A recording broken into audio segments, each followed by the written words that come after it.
உங்களில் எத்தனை பேருக்கு தெரியும் send ஃப்ரான்சிஸை second கிரைஸ்ட்னு கூப்பிடுவாங்கன்னு?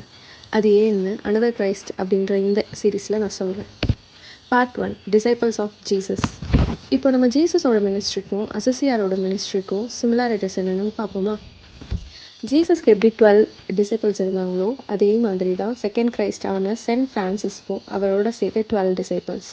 Matthew chapter 10 verse 9 Jesus அவரோட டிசைபிள்ஸ்க்கு பொன், வெள்ளி, செப்பு காசு எதையும் உங்கள் இடைக்கட்சியில் வைத்து கொள்ள வேண்டாம்னு சொன்னது போல் அசசியாரும் அவரோட டிசைபிள்ஸ்ட்ட அவங்க கிட்ட இருந்த எல்லா சொத்துக்களையும் விட்டுட்டு வறுமையை பற்றிக்கொள்ள சொன்னார். ஜீசஸ்க்கு எப்படி அவரோட டிசைபிள்ஸில் ஒருத்தரான சென்ட் ஜான் ஃபேவரட்டாக இருந்தாலும் அதே மாதிரி தான் அசசியாருக்கும் அவரோட டிசைபிள்ஸில் பிரதர் லியோ ஃபேவரட்டானவராக இருந்தார்.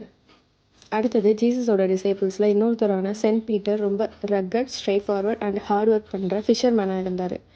அதே மாதிரி அசசியாரோட டிசைபிள் பிரதர் கைல்ஸ் ஒரு rugged, straightforward and hard working person.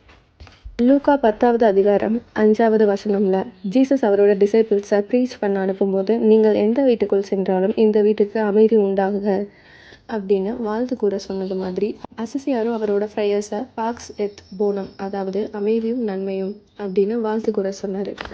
ஜீசஸோட டிசைபிள்ஸில் ஒருத்தரான ஜூடாஸும் அசசியாரோட ஃப்ரையர்ஸில் ஒருத்தரான எலியாஸும் விதிகளை மீறி வேர்ல்டியாக இருந்தாங்க. இவங்க 2 பேரும் பண்ண துரோகத்தோட விளைவு ஜூடாஸ் சூசைட் பண்ணிக்கிட்டாரு, எலியாஸ் அந்த மினிஸ்ட்ரியிலேருந்து விலகிட்டார், which is equivalent to suicide. Saint Francis காஸ்பலை கண்மூடித்தனமாக ஃபாலோ பண்ணார். அதுக்கான கிஃப்டாக ஜீசஸ் அவரோட லைஃப்பில் நடந்த நிகழ்வுகளை சென்ட் ஃப்ரான்சிஸ் வாழ்க்கையிலையும் நடக்கும்படி செய்தார்னு நான் நினைக்கிறேன். நீங்கள் என்ன நினைக்கிறீங்க?